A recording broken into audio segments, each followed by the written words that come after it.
आज का ये एपिसोड शुरू करने से पहले एक छोटी सी बात।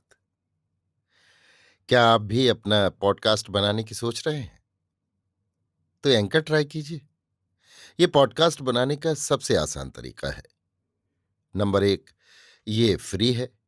नंबर दो, इसमें कई सारे ऐसे टूल्स हैं जो आपको अपने फोन और कंप्यूटर पर रिकॉर्ड और एडिट करने की फैसिलिटी देते हैं। नंबर तीन, आप अपने पॉडकास्ट को डिस्ट्रीब्यूट भी कर सकते हैं, जिससे इसे स्पॉटिफाई और दूसरे प्लेटफॉर्म पर सुना जा सके। तो डाउनलोड कीजिए फ्री एंकर ऐप या विजिट कीजिए anchor.fm पर अपना पॉडकास्ट स्टार्ट करने के लिए। ये तो थी एक छोटी सी जानकारी, और अब शुरू करते हैं एपिसोड का सिलसिला। तो आज के एपिसोड में लीजिए सुनिए, ना पार्थ सारथी के लिखे उपन्यास तुलसी चौरा का भाग 7, मेरी यानी समीर गोस्वामी की आवाज में। अरे मुड़ी मड़ी अभी गली के मोड़ तक ही गए होंगे कि शर्मा जी ने अहमद अली भाई और सीमा वैयर को पश्चिमी दिशा से आते देखा। भीतर जाते जाते वो सारे पर ही रुक गए। इससे पहले कि वे लोग बातें शुरू करते, शर्मा जी बोल पड़े। क्यों मियाँ, मैंने तो कहा था कि मैं कहला दूंगा, इन्हें क्यों तकलीफ दी? नहीं सरकार, खुद ही बोले कि हम भी चलेंगे। बैठिए सीमा वैयर जी, आपने इतनी तकलीफ क्यों ली? सीमा वैयर ने पानदान और छड़ी दोनों को ओसारे पर रखा और बैठ गए। आना तो नहीं चाहता था, मन नहीं माना। मठ की संपत्ति अच्छे लोगों के काम आए और मठ का भी फायदा उसमें हो। ठीक कहा आपने, इसमें कोई संदेह है? इस बात पर तो दो राय हो ही नहीं सकती। बात तो आप बिल्कुल मीठी करते हैं, पर काम तो विपरीत करते हैं। पिछले दिन वाली बटाई की घटना और उस बैठक को स्थगित करने से उत्पन्न सीमा वैयर का गुस्सा साफ झलक रहा था। ओसारे पर, वो भी एक तीसरे आदमी के सामने। सीमा वैयर से किसी बहस में शर्मा जी उलझना नहीं चाहते थे। उनका ज्ञान, उनका विवेक उन्हें तमाम बहसों, लड़ाई झगड़ों की अनुमति नहीं देता। ऊंचे स्वर में बोलना तक वे नहीं जानते। कामाक्षी से बाज वक्त ऊंचे स्वर में बोलना पड़ता तो वे सकुचा जाते, पर वहां मजबूरी थी। सीमा वैयर की तरह वे बातें नहीं कर सकते। वे सीमा वैयर को समझा बुझाकर भेजना चाहते थे। शाम का वक्त था और ओसारे पर किसी तरह का विवाद संध्यावाती के वक्त नहीं उठाना चाहते थे। बोले, इस वक्त आप क्या चाहते हैं? मुझे देर हो रही है, संध्या वंदन का समय हो रहा है, नदी तक जाना है। आपके पास भी काम होंगे। बड़े आदमियों को मैं देर तक नहीं रोकता। आप बताइए। शर्मा जी ने पूछा। तो क्या फिर से बताना होगा? मैंने तो लिखा था ना, मियाँ को वो खाली प्लाट दिलवाना है। तो ठीक है, आप ये मियाँ एक पत्र लिख कर दे दें, उसे मठ भिजवा देता हूं। जवाब मिलेगा तो बता दूंगा। मेरा पहले वाला पत्र भिजवा दो, काफी है। शर्मा जी ने वो पत्र दोबारा पढ़ा और बोले, इसमें तारीख तो पड़ी ही नहीं, डाल दीजिए।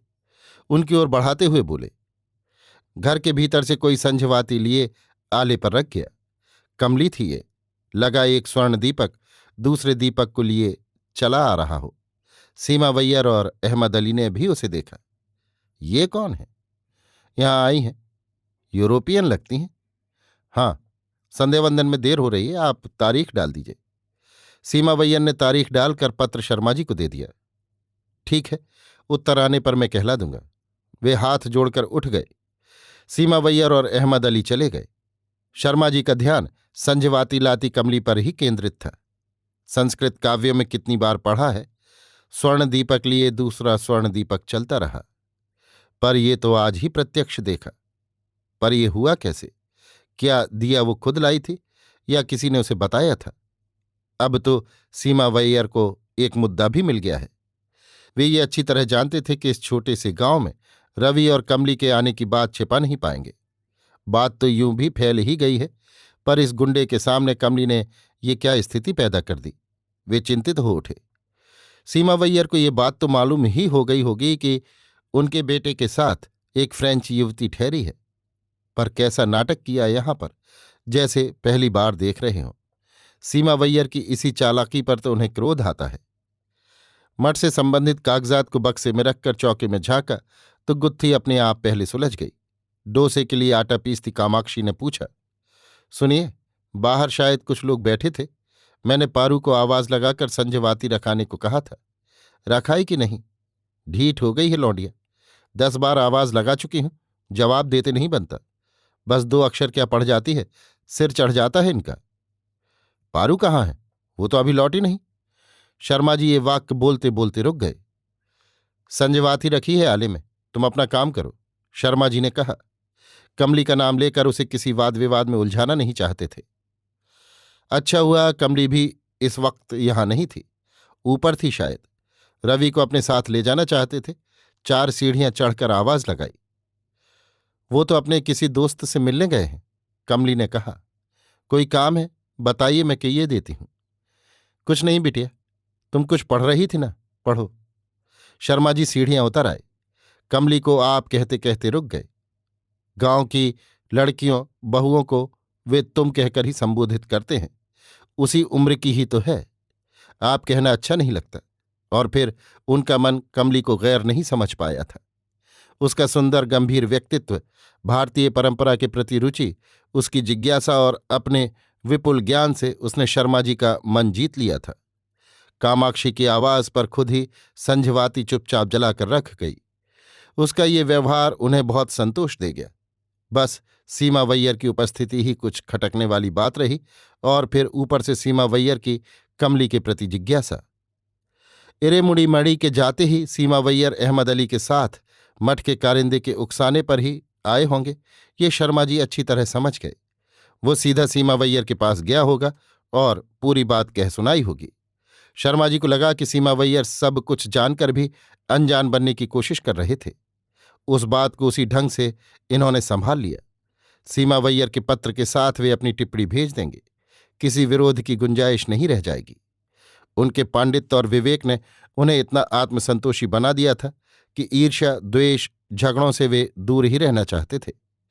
वे ऐसी कोई हरकत या ऐसी कोई भी बात नहीं कहना चाहते थे जिनसे दूसरों को चोट पहुंचे। यही वजह थी कि वे सीमा वैयर के साथ किसी विवाद में उलझना नहीं चाहते थे। संध्या वंदन के लिए वे घाट की सीढ़ियां उतरने लगे तो 3-4 वैदिक पंडित जाप कर रहे थे। जाप समाप्त कर उनके पास आए। सुना बेटा आया है? पहले प्रश्न का उत्तर मिलने के बाद अगला सवाल कुछ सकचाकर पूछा। साथ में कोई और भी है?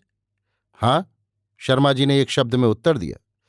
उनका लहजा ही कुछ ऐसा था कि वे आगे कुछ पूछने का साहस नहीं कर पाए। शर्मा जी नदी तट से लौटे तो अंधेरा घिर चुका था। शिवालय के घंटे शाम के सन्नाटे को तोड़ रहे थे। शिवालय में माथा टेक कर ही वे घर लौटे। बीच में कई लोग मिले। औपचारिक प्रश्न, कई जिज्ञासाएं, वही उत्तर, वही समाधान। घर की सीढ़ियां चढ़ रहे थे। ओसारे पर कामाक्षी की तेज आवाज सुनाई दी। पारू और कमली बैठक में कामाक्षी के सामने खड़ी थीं। रवि शायद अब तक घर नहीं लौटा था। शर्मा जी के भीतर आते ही एक सन्नाटा खिंच गया, पर एक अशांत कसमसाहट हवा में तैर गई थी। शर्मा जी को देखकर ही कामाक्षी ने शुरू किया, अब आप ही बताइए, ये भी कोई बात हुई? शर्मा जी की समझ में आया कि जिस बात को वे सफाई से छिपा गए थे उसका पता कामाक्षी को चल गया था। कामाक्षी ने प्रत्यक्ष रूप से कमली को कुछ नहीं कहा, पर पारू पर जिस जिस तरह उनका गुस्सा बरस रहा था, प्रकारांतर से कमली को प्रभावित कर रहा था। पारू को देखते ही कामाक्षी ने झिड़का था, कहाँ मर गई थी? संजवाती जलाने को कहा तो क्या जवाब देते नहीं बनता? दिया बाती के बाद घर से बाहर कहाँ निकल गई थी? मुझे क्या पता तुमने कब कहा था? मैं तो बाहर से अब आ रही हूं। मैंने न तुम्हारी बात सुनी न संजवाती की। पारू ने तेज आवाज में उत्तर दिया था। उसकी आवाज सुनकर कमली नीचे उतर आई थी। आपने जब कहा था तो पारू घर पर नहीं थी।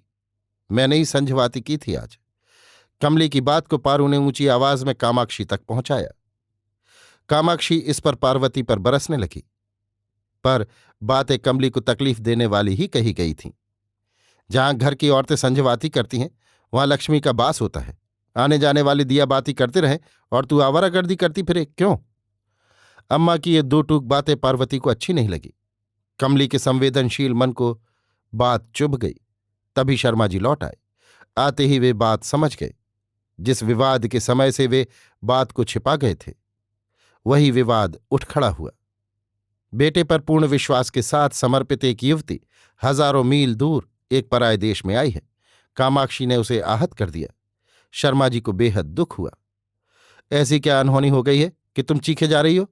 चुपचाप भीतर जाओ और अपना काम करो। कामाक्षी को टपट दिया और पारू को देखकर बोले, पारू, उसे लेकर ऊपर जाओ। दोनों ऊपर चले गए। उनके जाने के बाद कामाक्षी को डांटने लगे, तुम्हें अपनी बेटी पर नाराज होने का हक है, पर दूसरों का मन दुखाना क्या अच्छा लगता है? कैसी बातें बोल गई हो तुम? मैं क्या, पूरा गांव बोल रहा है, आप शायद नहीं जानते। शर्मा जी ताड़ गए। कामाक्षी युद्ध की तैयारी कर रही है, फिर कोई झगड़ा बढ़े और कमली तक बात पहुंचे, ये वो नहीं चाहते थे। जाओ अपना काम करो। उनके स्वर की तेजी में कामाक्षी सकपकाकर भीतर चली गई।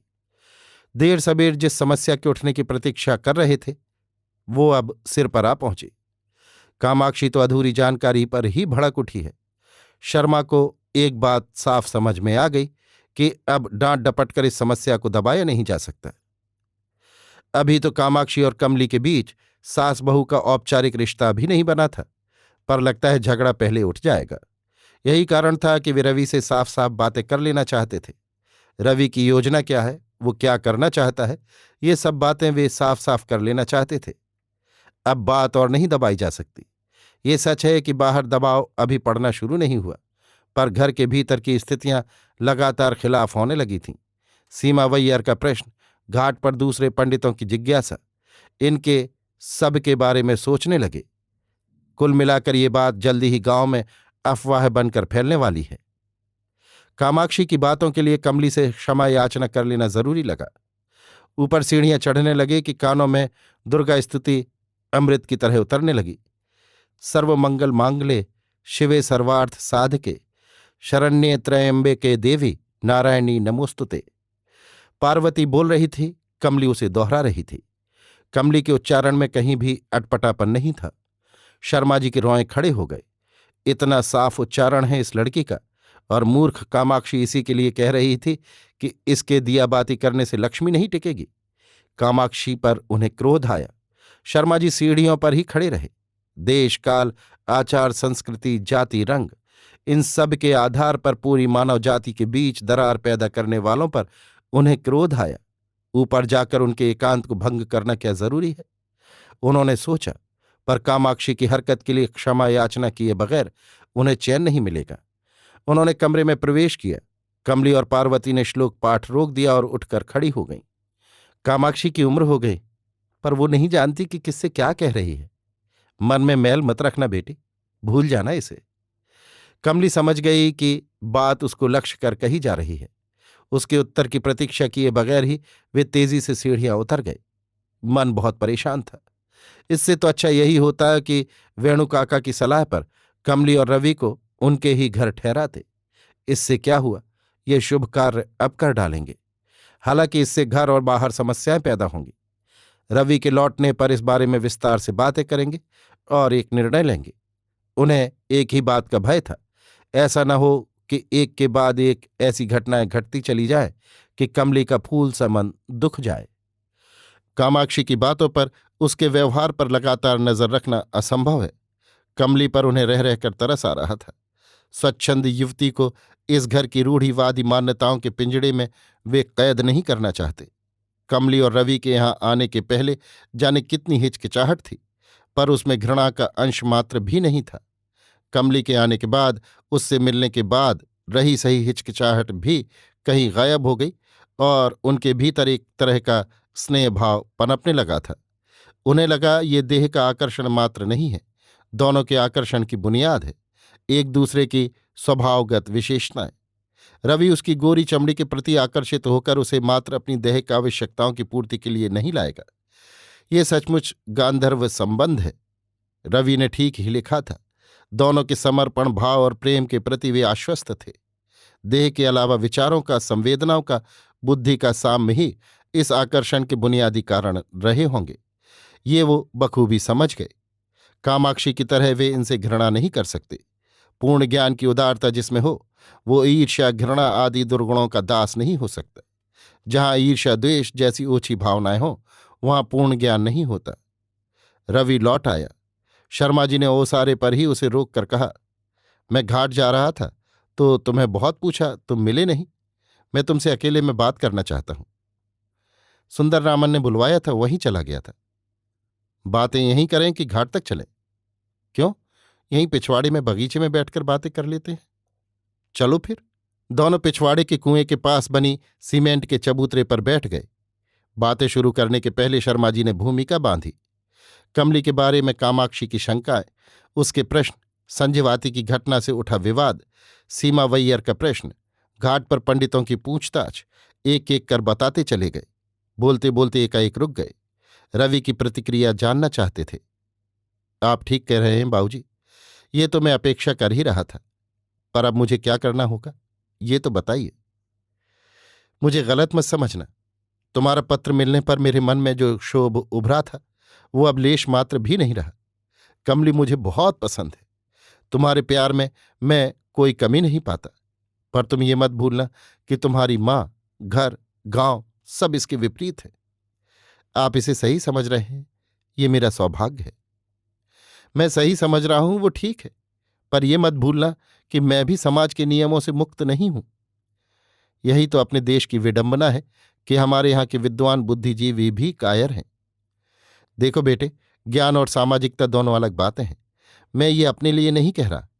शाम जो घटना घटी थी, यदि इस तरह की घटना एक के बाद एक घटती चली जाए तो उसका मन कितना दुखी हो जाएगा, कभी सोचा तुमने?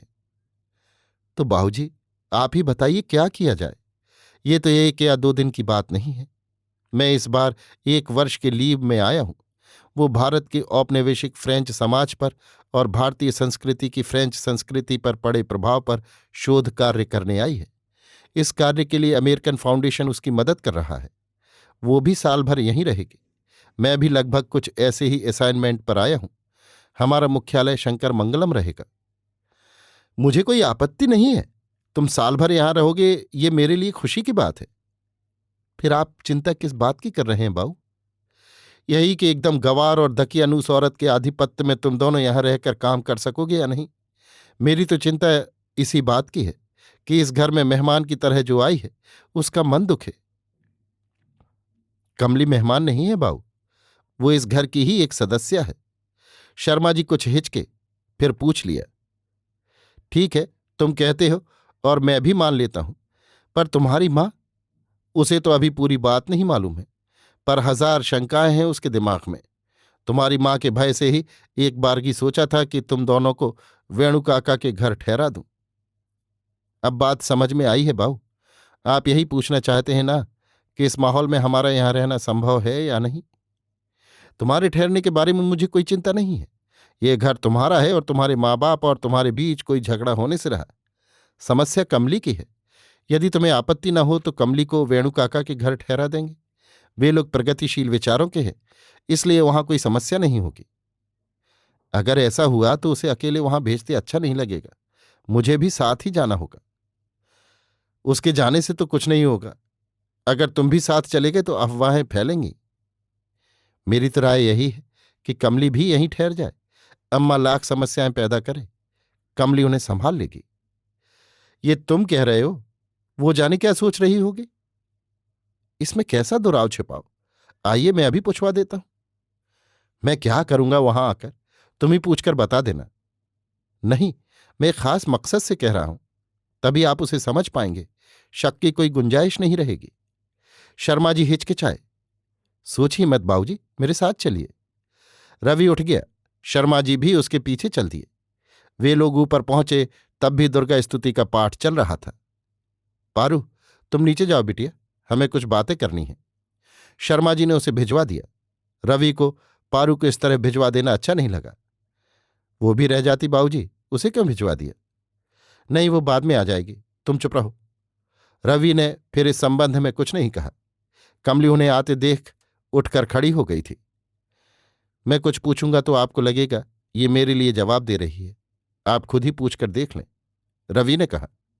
शर्मा और रवि कुर्सी पर बैठ गए। कमली नहीं बैठी।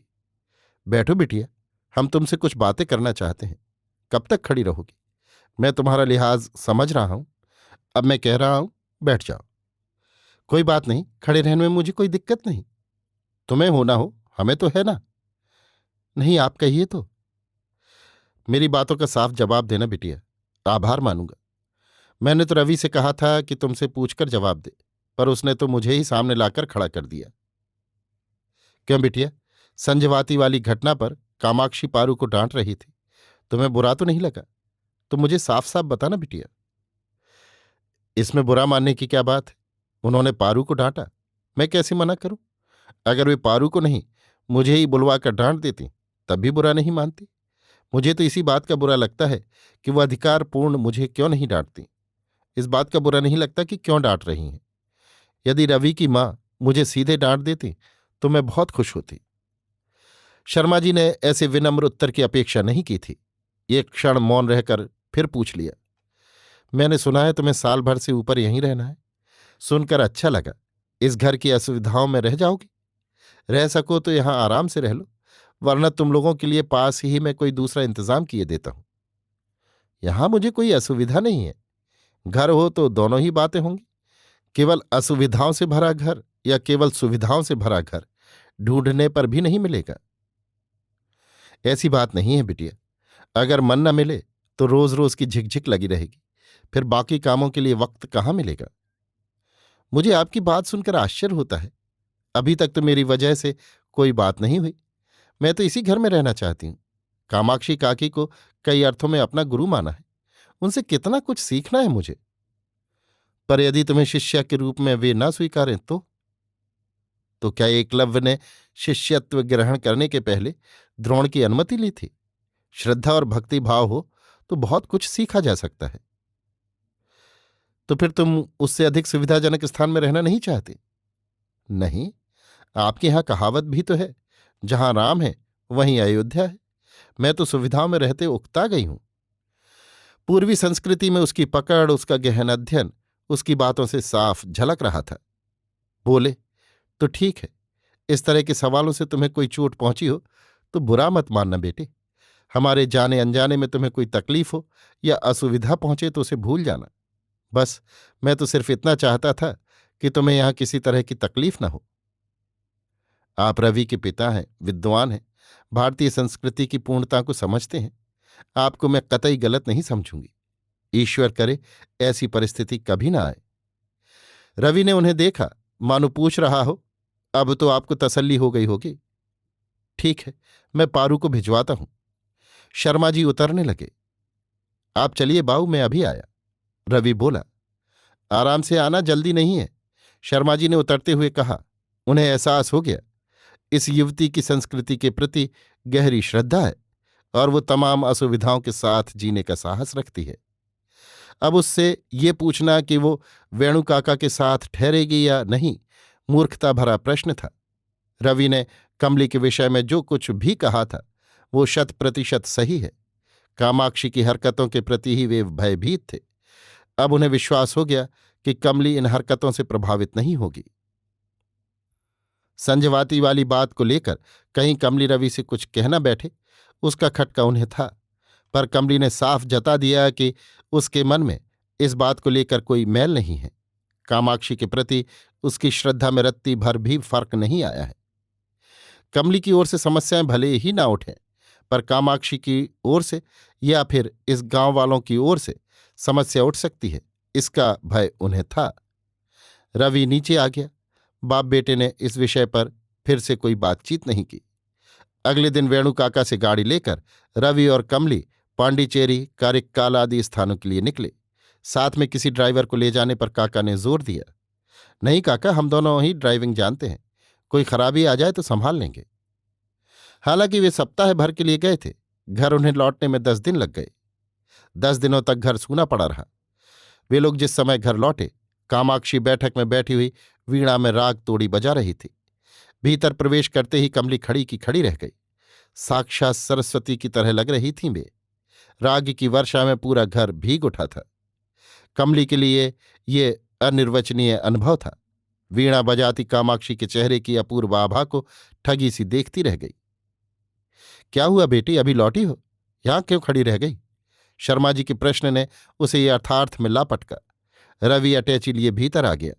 कमली का ध्यान अब भी कामाक्षी के उस अलौकिक रूप पर ही रमा हुआ था। पर अगले कुछ दिनों में जो कुछ घटा वे शर्मा जी की धारणा के विपरीत ही रहीं। कर्मकांडी ब्राह्मण परिवार, यहाँ के नियम, धर्म एवं असुविधाएं पुरातनपंथी गृह स्वामिनी का व्यवहार कमली के लिए अड़चने ही पैदा कर सकती हैं। शर्मा जी ने यही सोचा था, पर कमली ने उस घर के नियमों के अनुरूप अपने को ढालना शुरू कर दिया।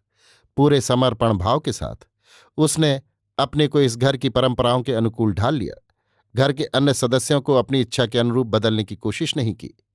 कमली के प्रति शर्मा जी की सहानुभूति का कारण उसका ये स्वभाव ही था। जिस रात वे पौंडीचेरी से लौटे, कमली ने रवि से कहा था, आपकी मां को वीणा बजाते देखकर लगा था जैसे साक्षात वीणा वादनी उतर आई हो। अच्छी डिप्लोमेसी है ये, दुश्मन को भी प्रशंसा से जीत लो। रवि उसे छेड़ना चाहता था, पर कमली के स्वर में इतनी मुग्ध आर्द्रता थी कि वो उसके पीछे छिपी श्रद्धा को भांप गया, इसलिए चुप रहा। अम्मा में पुरातन कर्मकांडी परिवार की सारी विशेषताएं मौजूद हैं। मेरा मतलब प्लस और माइनस दोनों ही गुणों से है, पर देख रहा हूं तुम अम्मा के प्लस पॉइंट को ही देखती हो। जो चीज हमें नहीं रुचे उसे माइनस पॉइंट कह देना गलत है रवि। रवि को लगा कि वो स्वयं रवि के मुंह से अम्मा की कमजोरियों को नहीं सुनना चाहती। अम्मा की फुर्ती, तुलसी पूजन, गौ पूजन, गिट्टी खेलना, कौड़ियां खेलना, वीणा बजाना, स्तोत्र श्लोक पाठ करना, सब कुछ कमली के लिए अपूर्व है। लगा कि उसने कमली को इन तमाम विरोधाभासों के बीच जीने का जो अभ्यास फ्रांस में करवाया था, उसमें आशातीत सफलता मिली है। मुझे अम्मा की तरह 9 गजी धोती पहनने की इच्छा है। बसंती को कल बुलवाया है सिखाने के लिए। कमली ने कहा सो रवि चौंक गया। जब अपने ही यहाँ की युवतियां 18 हाथ की लांग वाली धोती पहनना भूलती जा रही हैं, ऐसे में कमली की इसके प्रति रुचि उसे अच्छी लगी। अभी आप सुन रहे थे ना पार्थ सारथी के लिखे उपन्यास तुलसी चौरा का भाग 7 मेरी यानी समीर गोस्वामी की आवाज में।